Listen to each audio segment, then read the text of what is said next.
Oh, man, I am running so late. Hopefully, Milt will get the setup going there. I texted him, but, well, you know how that goes. Oh, there's his bike. Okay, he's here. Excellent. All right. Well, let's just get this show on the... Can I see my camera? Milo? My pass? What the hell do you mean I gotta show you my pass? What's going on in here? Who are all these people? Is that a drum circle? Yeah! Nothing. You don't see me! You have your own city? Wait, no, this is the... Autonomous Zone! Yay! Oh, for God's sake!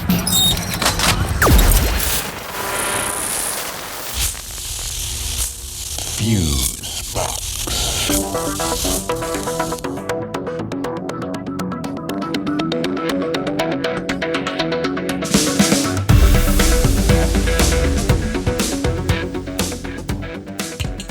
Okay, this is Fusebox, number 148. Underwhelming Overflow. And you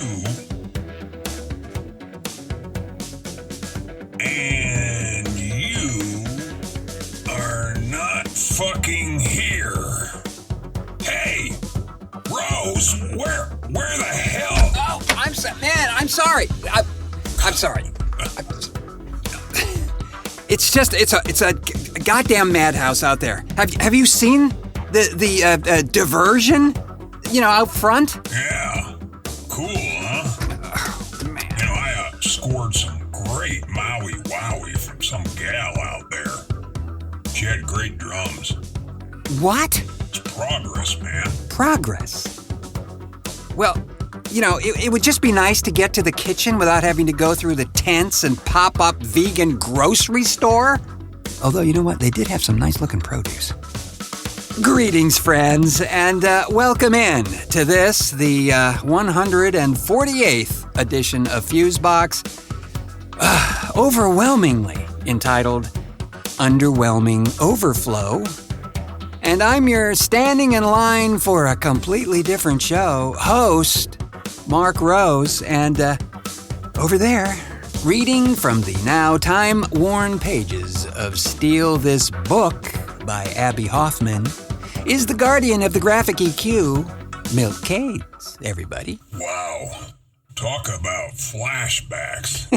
Yeah, you know, I could have said the Anarchist Cookbook, but that's a little too on the nose, don't you think? Buddy, I just saw a doc on that guy the other day. Oh yeah, William Powell? Yeah, it's pretty cool.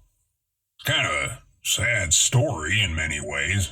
That guy was like 19 when he wrote the thing. Never expected it to be anything, but it took off in a batshit crazy way. Oh, yeah, by far. So, you know, years later, the guy writes an Amazon review on his own book, saying he wished it had never happened and would love to see it fall into the great unknown. But, yeah, not a chance. Especially now. I mean, I'd be surprised if he didn't have a spike in sales. Oh, he won't see any of that. He sold the thing out years ago and clearly wants nothing to do with it. Wow, really? Huh. Well, friends, if there are any out there who weren't around in 1971 when this thing came out, or just maybe have never heard of this tome, The Anarchist Cookbook, it was a publication written at a very crucial time in our history here in the U.S., not too different from now, actually. There was a huge amount of civil unrest due to the Vietnam War, and of course, civil rights issues. And this chap thought that a good message would be to show everybody instructions for the manufacture of, explosives, rudimentary telecommunications, freaking devices, and related weapons, as well, of course, as instructions for the home manufacturing of illicit drugs, including LSD. So, how much is this thing? Well, I think you can, seriously, I think you can download a free PDF if you're so inclined. But you know what? These things continue to rumble on here as well. As we record this, the voices are still rising.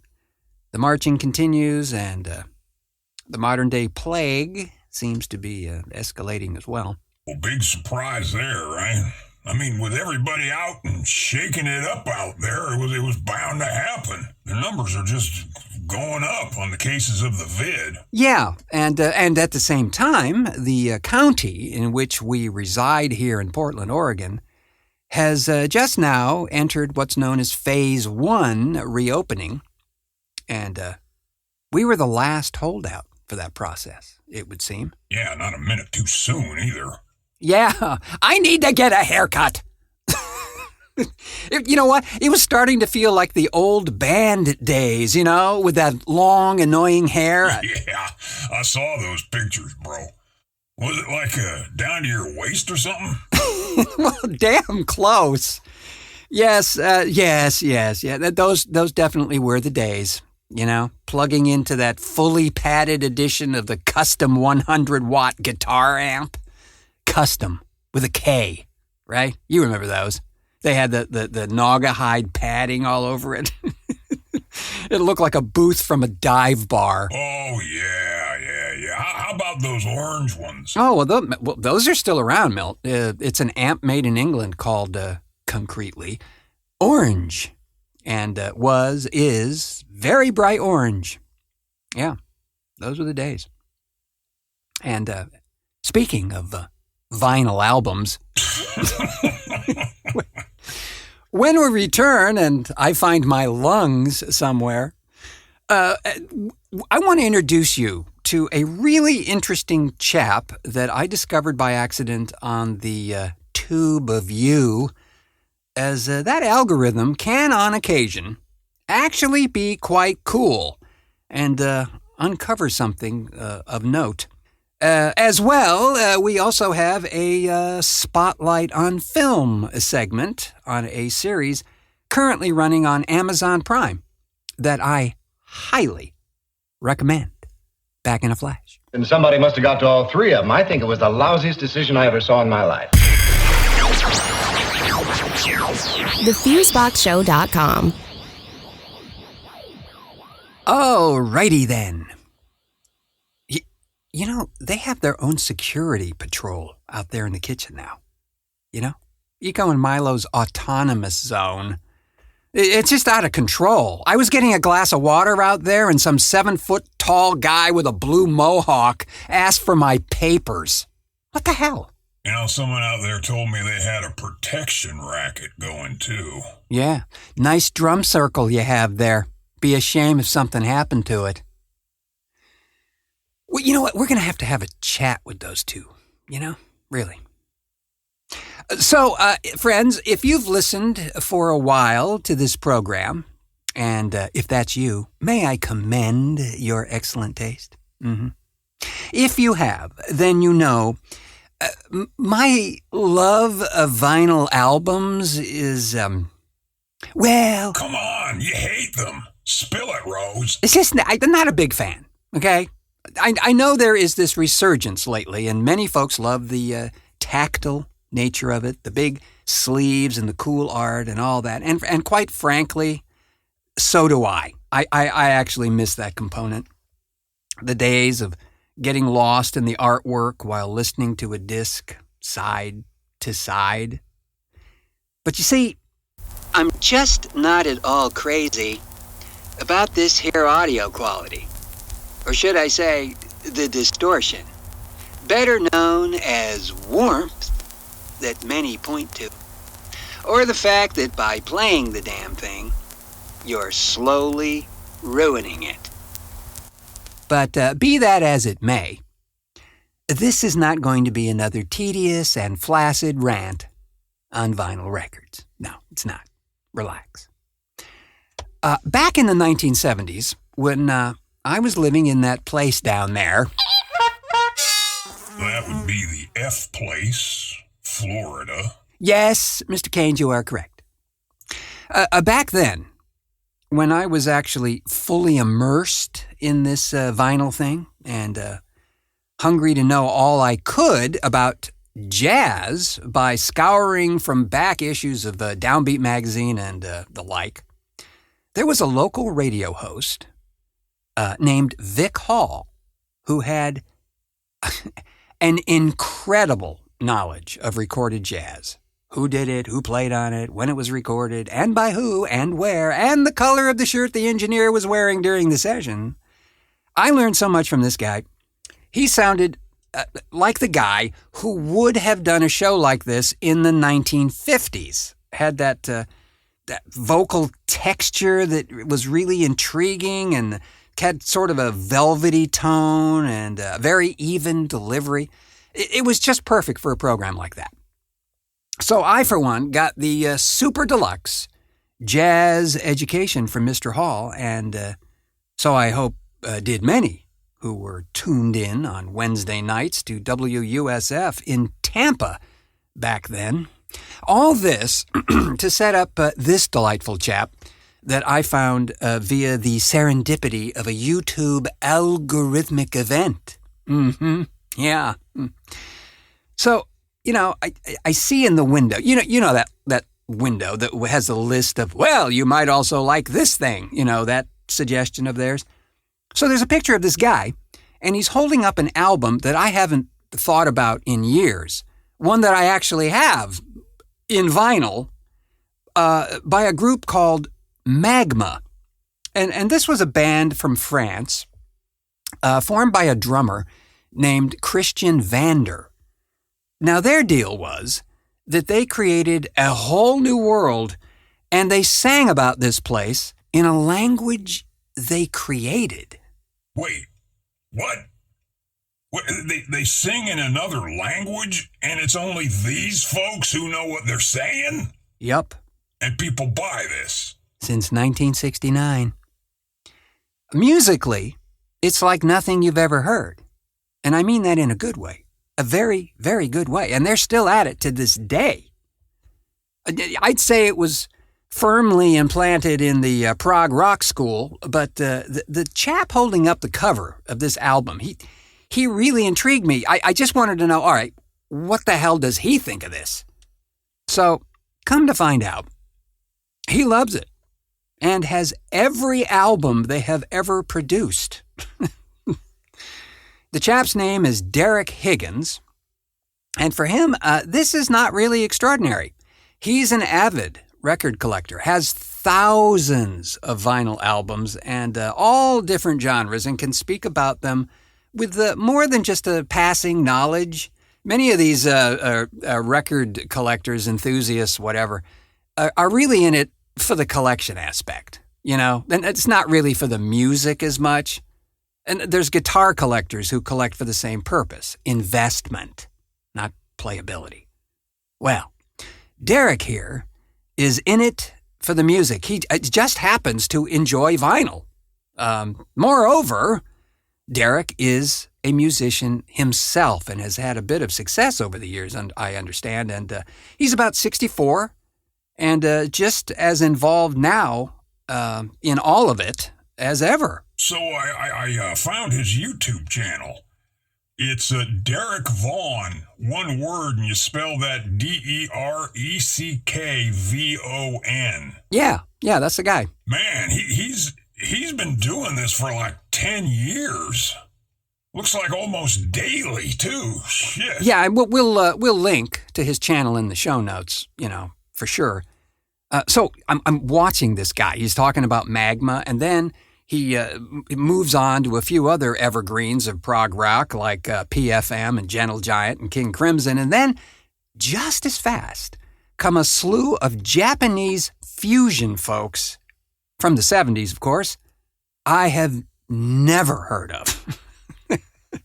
Akira Ishikawa, Hiro Inagaki, and Soul Media, and a bunch of others. And I right after watching that vid, I promptly go to YouTube, search them, and find their albums, by the way, and absolutely love it.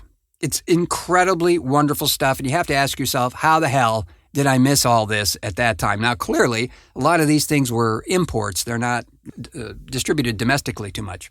But I have to do that because, unfortunately, on Dereck's channel there, he can't play any of the music that he's showing. It's not his fault. He'd love to, but the legalities of the YouTube tentacle kind of prohibit that.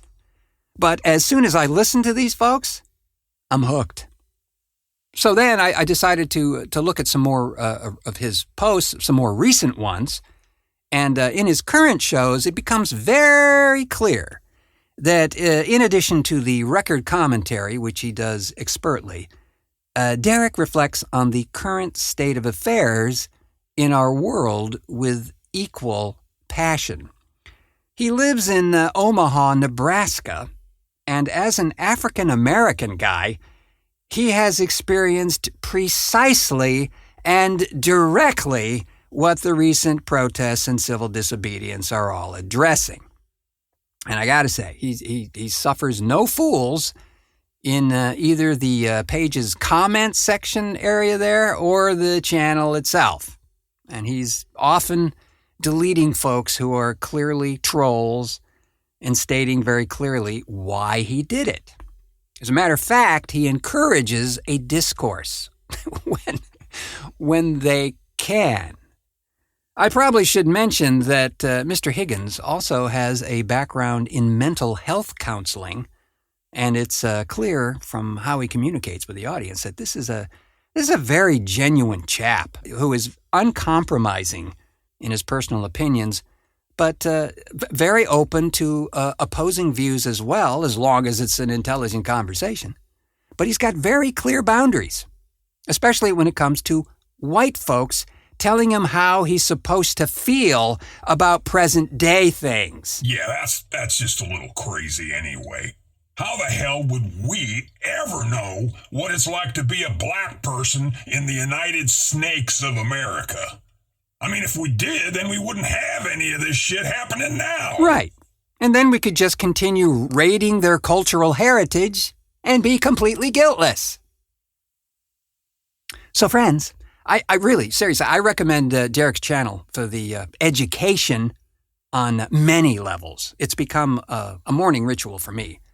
His posts run between, 5 and sometimes 18, 19 minutes, but they're all very well worth the time.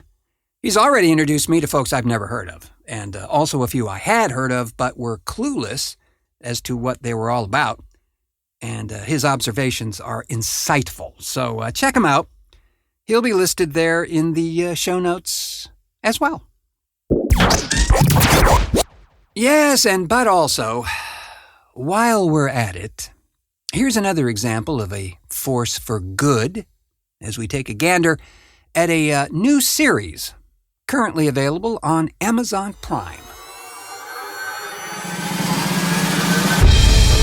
And now, Spotlight on Film. So, there's a lot of adapting going on these days, friends. Books being adapted to films, comics, of course, the ever-present video game adaptations. But I must confess, I believe this is the very first time a series of paintings have been adapted for a television series. Tales from the Loop is a drama series based on the art of Simon Stahlenhag that was released a short while ago on Prime Video. The series was inspired by Stahlenhag's narrative art book called Tales from the Loop. And the series premiered on April 3rd of 2020. The series, as I mentioned, is available on Prime Video in both high definition and 4K ultra high definition, should you be so equipped.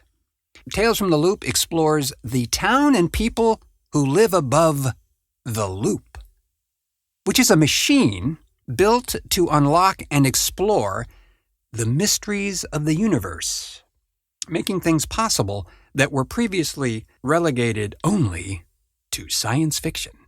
So, in this rather mysterious town, which resembles a mix of the far future tech and, I'd say, 1970, All the cars and a lot of the common-day household items look like they walked off the shelves of a Montgomery Ward store catalog circa 1973. Seriously, it really does. And all the stories are told from a very poignant and character-driven perspective, which is always refreshing for a series of this kind. Following the discovery of the eclipse, which is this incredible organic yet geometric spheroid object, the Mercer Center for Experimental Physics, or the Loop, was built around it to conduct a variety of experiments. Now, artifacts from these experiments litter the surrounding countryside of Mercer, Ohio. And a part of this series that I love, these artifacts, they're never really explained as to what they are or how they got there or why. One thing that is crystal clear, though, is that when folks encounter these things, odd stuff happens. The strange experiments conducted by the Loop have power over time, space, perception, emotion, and memory. They're responsible for odd phenomena, including people in buildings disappearing, objects floating, strange vibrations, and mysterious time shifting. The series is, for the most part, unconcerned with trying to explain the mythology of the Loop, but it is masterfully focused on telling human stories with the quirky elements as a backdrop. Showrunner Nathaniel Halpern has stated that one not need fuss over the lore or dive into supplemental material in order to enjoy the series. He has also stated that the series is meant to be an emotional series, not cynical, not doom and gloom.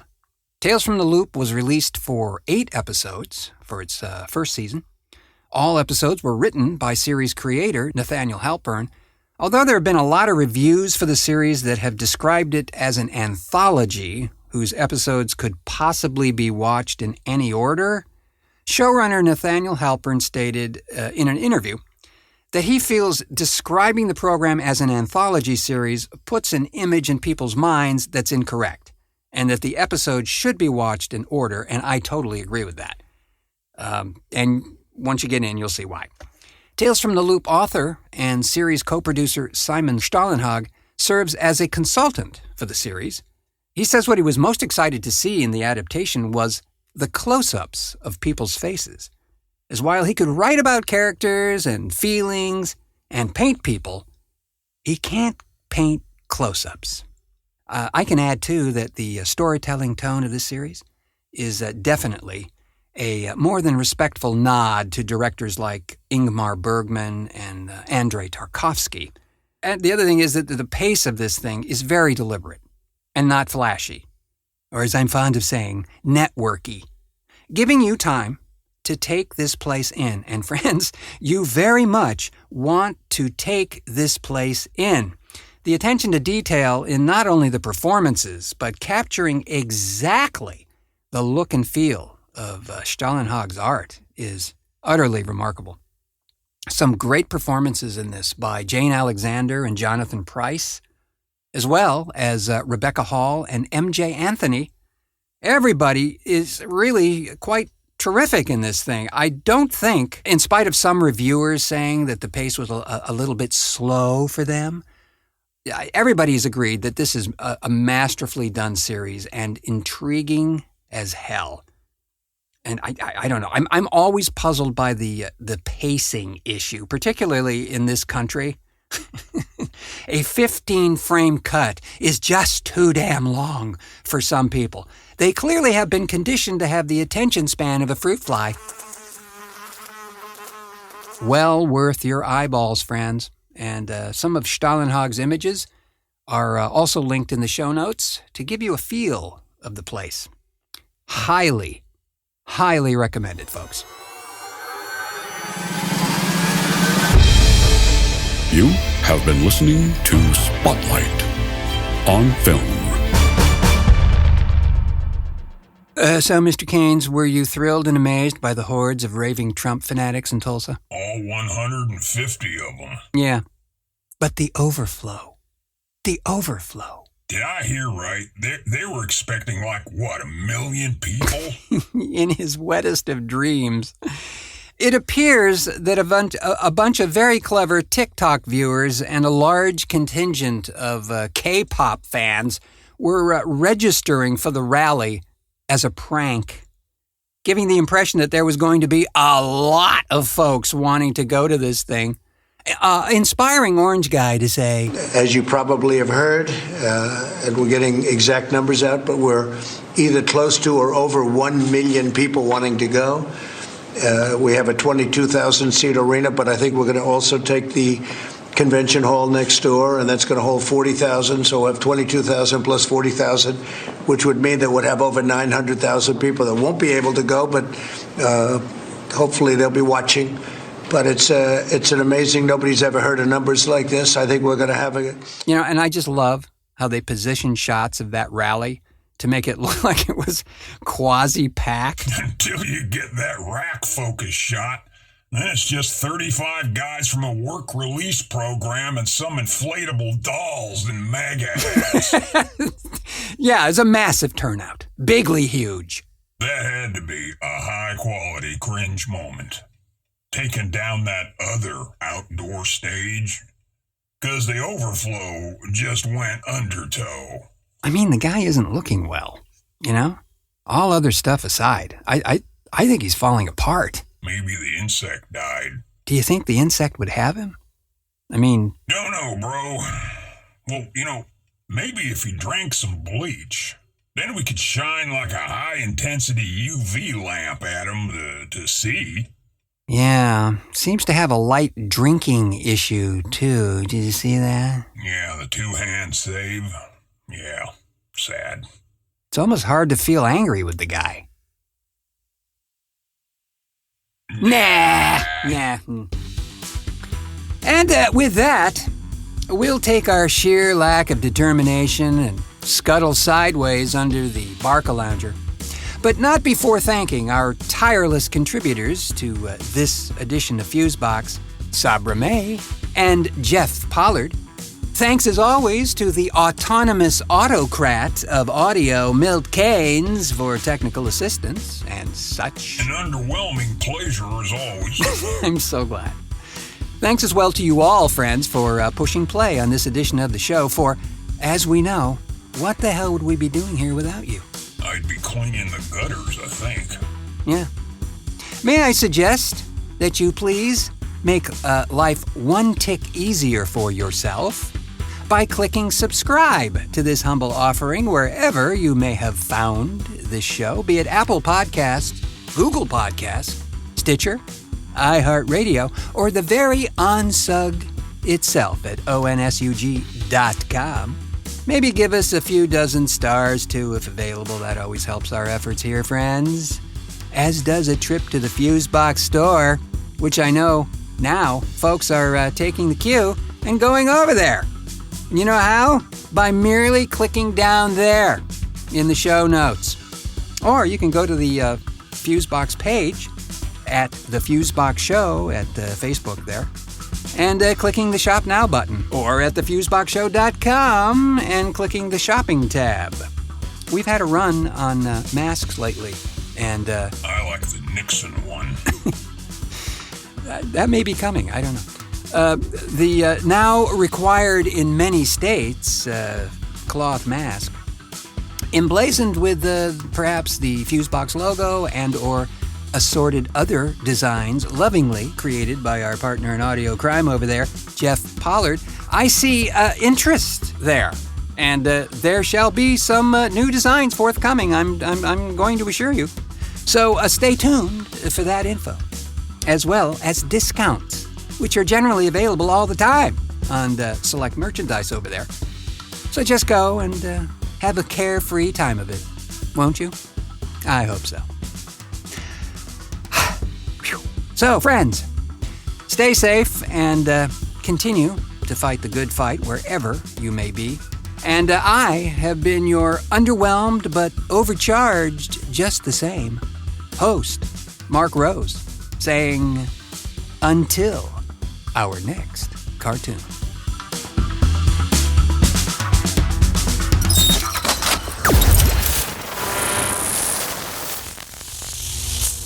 Fuse.